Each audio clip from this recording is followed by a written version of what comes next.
Okay, here we go with chapter 5, relations and functions. Now, folks, what I'm going to do right now is this is going to be sort of an amalgamation of the first two sections, okay? They start off pretty basic, just sort of explaining to you the idea of what a relation and a function is. We start off with relations, okay? And this is a little bit, it can be a little bit confusing. There's some ambiguity involved, but hopefully after a bit of discussion and a few explanations and a bunch of examples, we'll get the idea here, okay? We need to understand a few terms to begin with, okay? First of all, a set, and a set is a group of distinct objects. They could be anything, okay? Well, let's look at this. I'm going to show you the type of relationship that we have. So look, I don't know, pizza, okay, and then a burger, and then a salad. Those are three distinct objects, right? So this is a set. Now, what could we relate to these types of things, right? What could you relate to them? I don't know, grams of fat, calories, the mass of it, how much it costs. It could be anything, right? So let's say number of calories. Now, I don't know, for example, what they have, but I would think that a burger probably has the most. So let's say 1,200 calories. Pizza, a slice of pizza might have, I don't know, 750. And a salad might have, say, 320. So what we do is we draw a diagram or an arrow, boom, from the salad, that gives us 320. A burger, well, that has the most, and a pizza has that. So this is a relationship, right? So a set, this is a set number 1, right? And this is set number 2. A group of distinct objects. Well, there's a group of distinct objects, and here's a group of another distinct objects. These are the number of calories. It could be the grams of fat, like I said. It could be the cost. It could be how much it actually weighs. It could be the area. It could be anything. Element is one of the objects in the set. So within this set, we have 1, 2, 3 elements, right? We have a burger, a pizza, and a salad. Within this set, we have 3 more elements. 1,200, 750, and 320. And the relation is the rule or the definition or whatever you want to call it that connects the elements from one set to the elements of the other. So in this case, it'd be the number of calories. And as I mentioned, it could also be a bunch of other things, grams of fat. Now we could have names and ages, right? You could have Mike, you could have Chris, you could have Alex, and then you could have maybe their height. So it could be their height, or it could be their weight, or it could be their age, and then you have a bunch of numbers in here.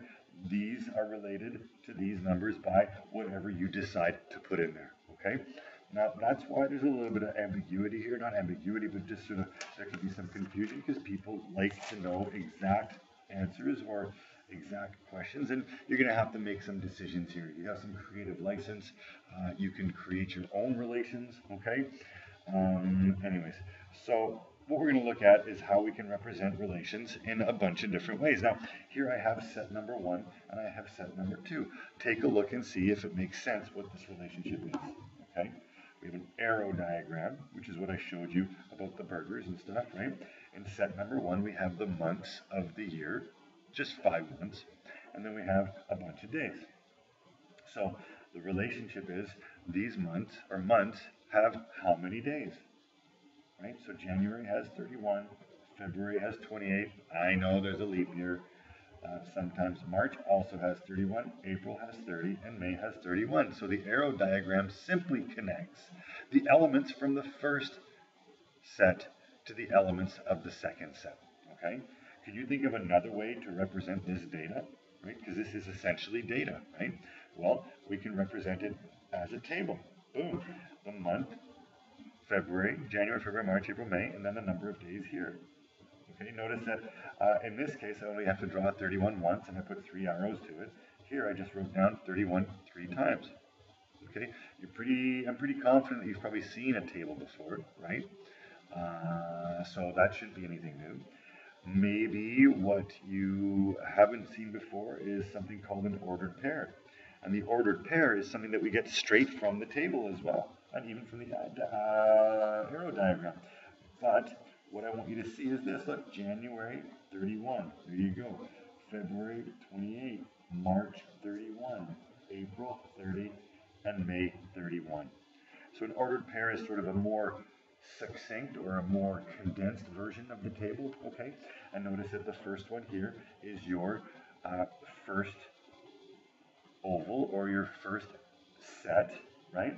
And then the second number here, or the second value, or the second thing, the second object is your second set or second group, right? Now, some of you might already be seeing how this is connected in a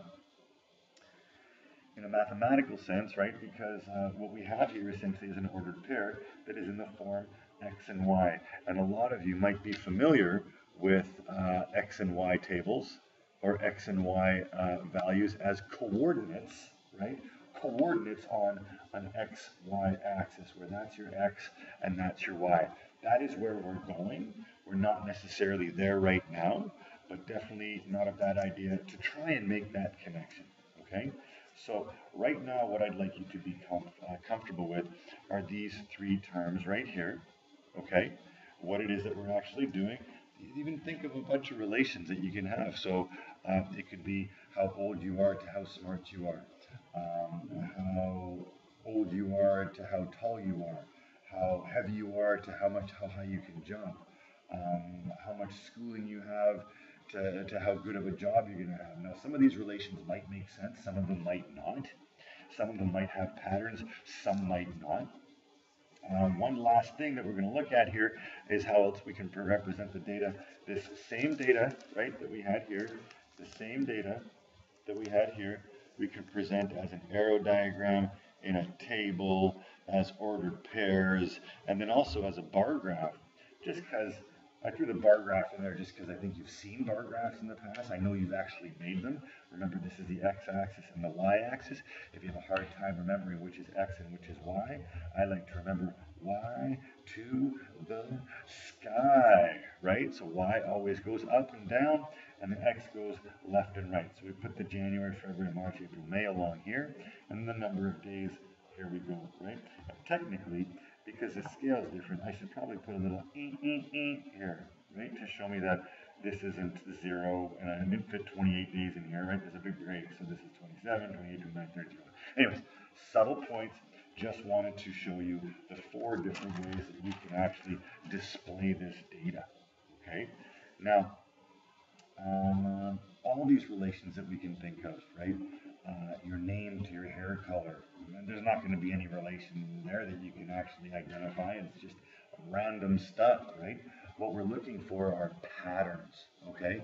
And as soon as we find patterns, then we can start analyzing the situations a little bit more, start making predictions, and going a little bit further.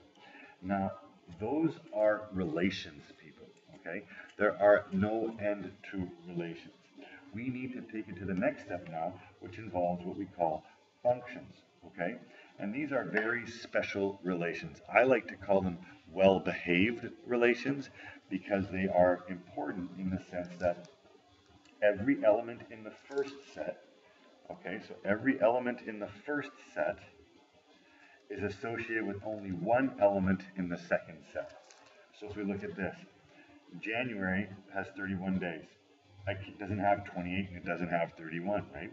February only has 28. Well, you know what? I could actually do this here. See, it could have 28 and it could have 29. So that's kind of a tricky one, right? February could have 28 and it could have 29, and everything else just has 1. So this kind of February screws everything up. This means that you don't know for sure, right? You don't know for sure. So that's why a function is kind of important. It means that every element in the first set, so there's only one arrow going from every single one of these, would be a function, right? So if you look at our burgers example here, for example, pizza goes to $7.50, burger goes to $12.00, salad goes to $3.20. These only have 1 each, right? There's only one arrow going from each. Okay, so that's the beginning of functions, okay? A function is a relation. Is a relation a function? That's another question that we can ask. See, so we're going to do some terminology here, okay? Some terminology, some definitions of words. The domain and the range are 2 different things. The domain are all the elements in the first set.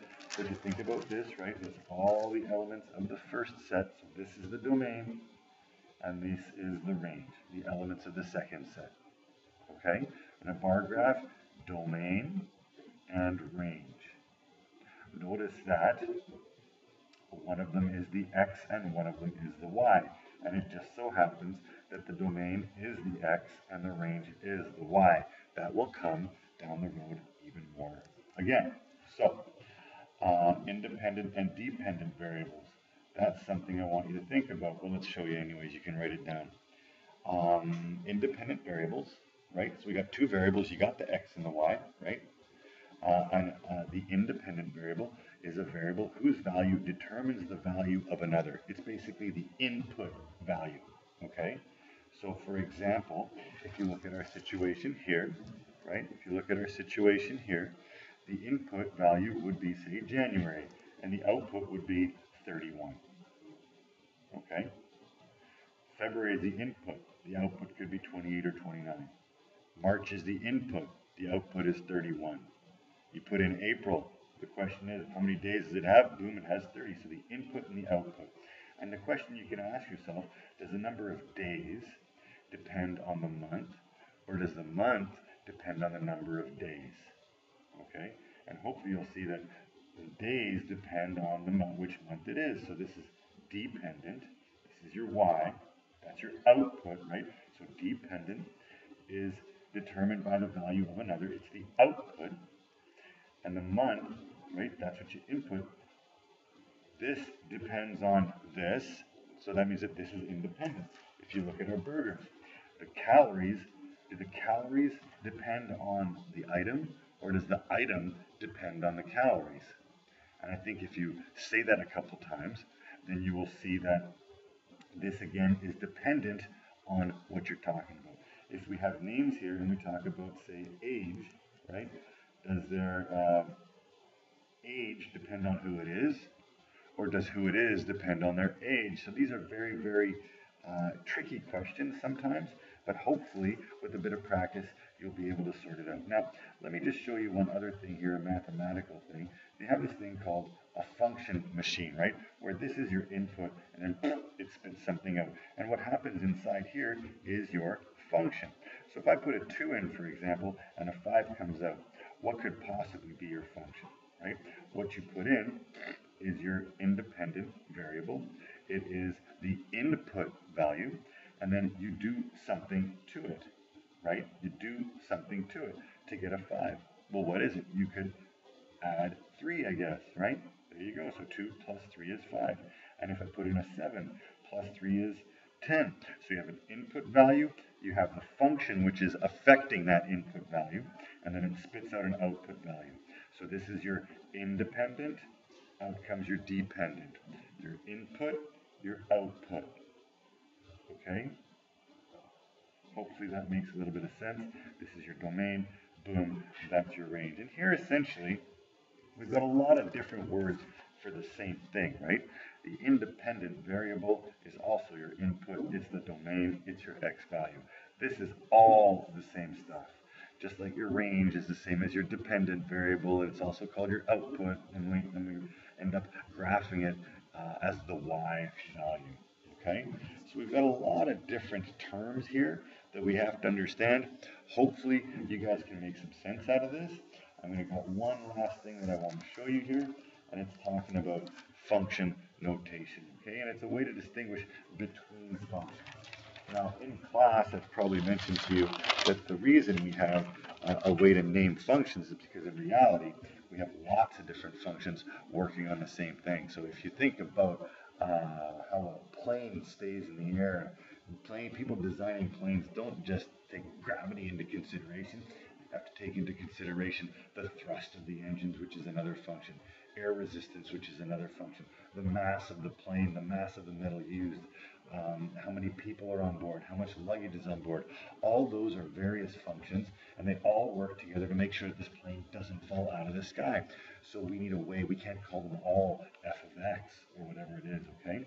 So what we do here is we do, this is sort of the main one.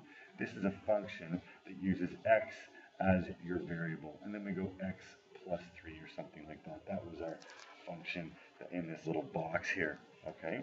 So we use f. You could also say g of x, You could say h of x, you could say d of x, whatever you want.